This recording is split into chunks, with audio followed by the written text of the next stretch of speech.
জরুরি অবস্থা জারির কোনো সম্ভাবনার বিষয়ে অবগত নন বলে জানিয়েছেন আইন উপদেষ্টা আসিফ নজরুল।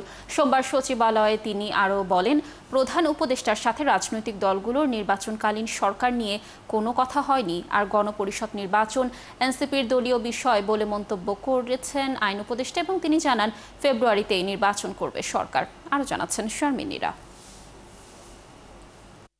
রবিবার প্রধান উপদেষ্টা তিনটি দলের সাথে বৈঠক করেন। এতে দেশের সাম্প্রতিক রাজনৈতিক পরিস্থিতির পাশাপাশি আলোচনা হয় নির্বাচন নিয়েও। জানিয়ে দলগুলোর পক্ষ থেকে ভিন্ন বক্তব্য এসেছে।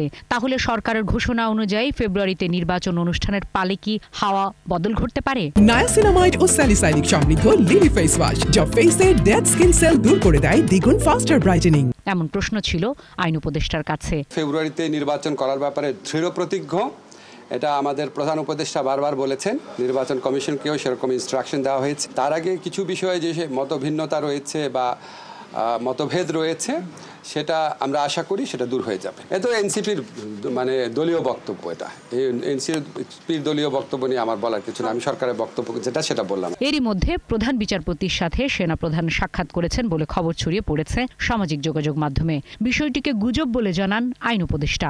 আমি দু একটা পত্রিকায় দেখেছি, আর অনলাইনে এটা নিয়ে নানান গুজব গুঞ্জন হয়েছে দেখেছি। এসব গুজব গুঞ্জন নিয়ে বিচলিত হওয়ার মতো কিছু নাই।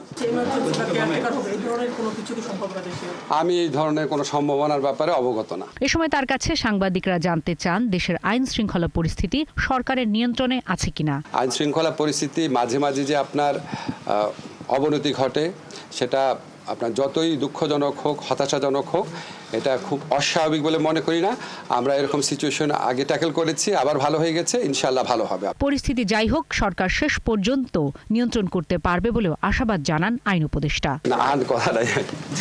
শারমিন নীরা, ৭১, ঢাকা।